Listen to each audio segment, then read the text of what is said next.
Many years ago, we Rotarians made a promise to the children of the world to rid our planet of the scourge of polio. We keep our promises, and the eradication of polio remains Rotary's highest priority. In order to cross the finish line, we need to remain vigilant. As Rotarians, we need to continue to educate ourselves, our fellow members, and the public on the devastating effects of this virus on children and their families. It's my pleasure to share a special preview of Rotary's documentary, Drop to Zero. It's an in-depth look at the historic effort to eradicate polio. I know you'll find this film as meaningful as I do. Let's take a look.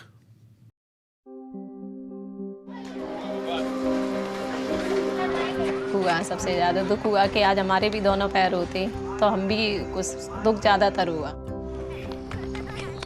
I had a sore throat and a high fever. My dad took me to the doctor and they called my name and I got up and collapsed. And the doctor said she has polio.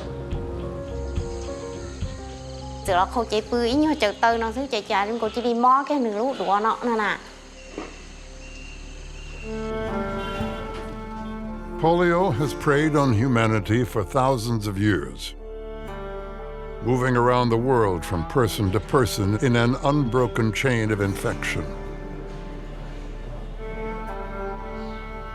In the early 1950s, there was a particularly intense outbreak in the United States that crippled nearly 60,000 people. It was really frightening because there was no vaccine and you never knew who was going to get polio. Everybody knew somebody who had the disease. It's been described as the AIDS of the time. And in the parks, precautions are taken to prevent gatherings of youngsters. Parents wouldn't let their children go swimming. Movie theaters were closed. People were kept inside. Nobody knew what was happening. What we know today is that polio is spread by contact with contaminated food, water, or human waste. When the virus multiplies in the intestines, many children will only suffer from mild flu-like symptoms. But in 1 in 200 cases, it travels to the spine, attacking nerve cells that control the muscles in the arms and legs, leaving the victim paralyzed. In the worst cases, the victim dies, unable to breathe or swallow.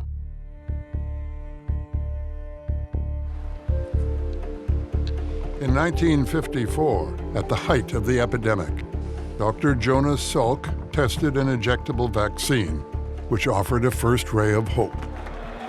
Approximately 5 years later, Dr. Albert Sabin developed an oral vaccine that was less expensive and easier to use. Humanity finally seemed to be gaining the upper hand. Dr. Salk, you have said that eliminating polio is no longer a scientific problem. I take it you were correctly quoted. Yes, Mr. Spivak. I think that it's a social and economic problem. The problem is not one of vaccine effectiveness, but one of vaccine use. Jonas Salk was right. By 1979, 61 countries had used the two vaccines to eradicate polio, including the United States and Canada. But in the rest of the world, we were still seeing 350,000 children paralyzed every year. So that was part of what contributed to the launching of the Global Polio Eradication Initiative, to ensure that every single child benefits from vaccination. No child should have polio.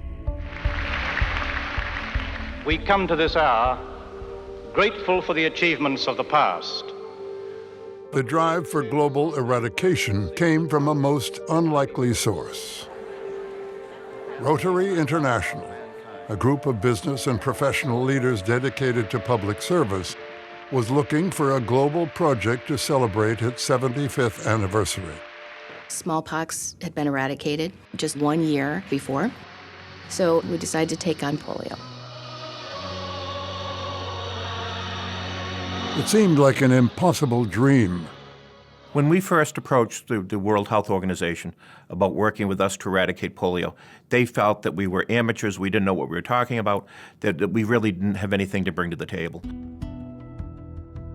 So Rotary went it alone, supplying volunteers and vaccines for mass immunization programs around the world. We knew that there was a vaccine that could be easily administered.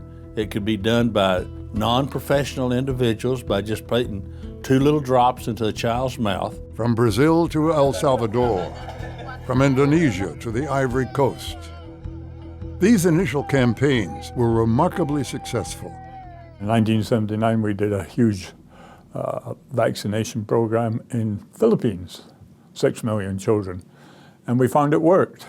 And Rotary raised money for further campaigns. If exceeded that goal and raised $119,186 million. We're over goal! Now, the World Health Organization took notice. We went back to them and said, we've raised $248 million. Will you work with us to accomplish this? And at that point, the World Health Organization said, yes.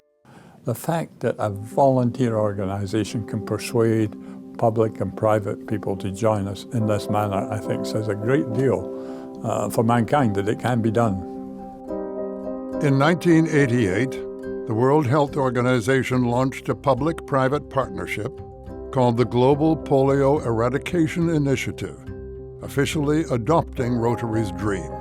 Without Rotary International lobbying and pressuring and forcing agencies to talk to each other and governments to talk to agencies, we never would have started the Global Polio Eradication Initiative. The United Nations Children's Fund agreed to purchase and distribute vaccines. The U.S. Centers for Disease Control would serve as the program's global virus hunters. You know, if you look at what's made a difference in terms of the progress, often political commitment has been a factor. And Rotary has been key in terms of motivating community leadership, political leadership, to get this job done. The World Health Organization would direct the program's strategy, and Rotary would continue to supply volunteers, raise funds, and act as the program's global advocate. You know, there's a great French Prime Minister, Clemenceau, who was quoted one day as saying, "War is much too serious to be left to generals." And in some ways, you know, polio eradication is much too serious to just be left to doctors. There were many skeptics. The sheer magnitude of vaccinating between 250 million and 400 million children every year, it's mind-boggling.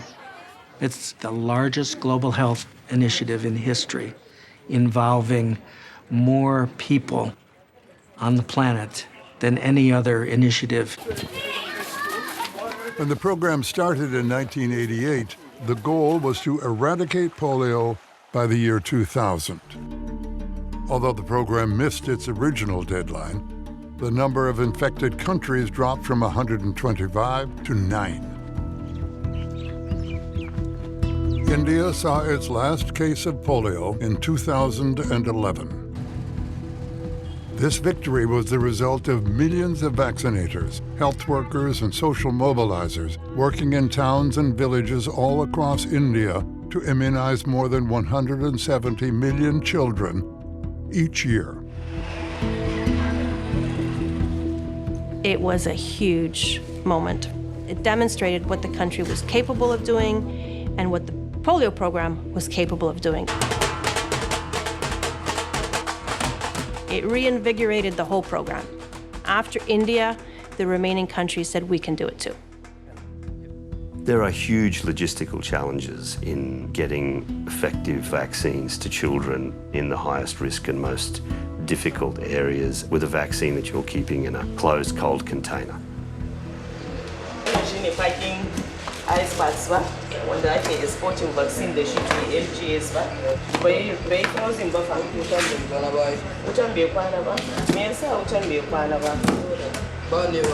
okay, generator, when the vaccines when the vaccine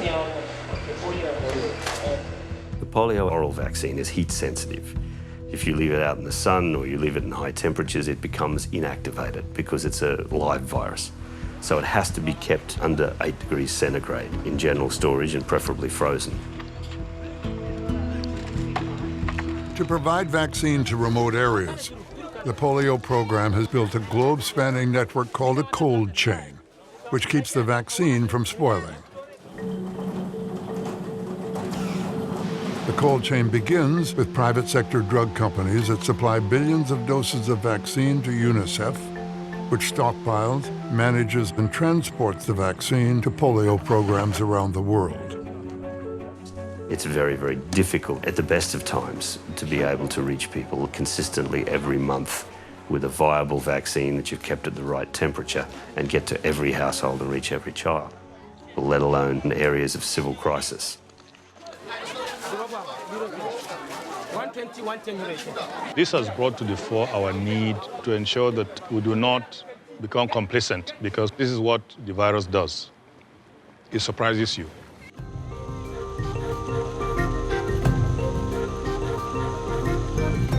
As the global program closes in on the goal of eradicating polio, all the stakes get higher.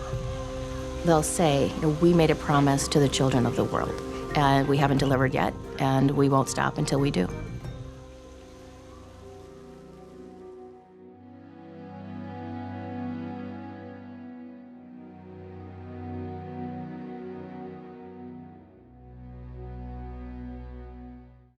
We need each of you to advocate for continued support from government and elected officials, to talk to your fellow club members, family, and friends, to ask them to join you in making a financial contribution. Let's not forget that every donation to End Polio Now will be matched 2 to 1 by the Bill and Melinda Gates Foundation. And finally, please encourage your district leaders to contribute district-designated funds. District-designated fund contributions will be matched 1 for 1 by the World Fund. And with a 2 to 1 Gates Foundation match, contributions of district-designated funds will yield a 6 to 1 match. These critical funds will save lives. That's our history, our vision, and our legacy. Rotary members had the audacity to start this campaign, and we won't stop until it's done. It doesn't matter where you live. There's work to be done all over the world. Here are 5 things you can do. This is a story of historic progress, a story that doesn't exist without you. Our unifying effort in 3 decades of action demonstrates our commitment and endurance. And our progress thus far shows that a polio-free world is achievable. Individuals, clubs, partners, and governments share a collective vision to improve the health of every single child. We've eliminated polio in some of the most difficult places, overcoming obstacles and navigating complex issues. Our successes prove that polio will be eradicated, and while ending a global disease is not easy, as Rotary, we don't give up. We'll continue our fight until each child is protected. This isn't possible without you. So stay involved, keep pushing forward, engage your clubs and communities. Start a social media conversation and increase visibility on the importance of this global effort. Hold events and fundraisers on World Polio Day and throughout the year. Advocate to governments about the importance of supporting polio eradication. Make a contribution and invest in one of the largest health initiatives ever. Be a character in our story. Be the solution to our challenge. It's because of each and every one of you that we will make polio a disease of the past. Eradication is possible, so let's keep our promise.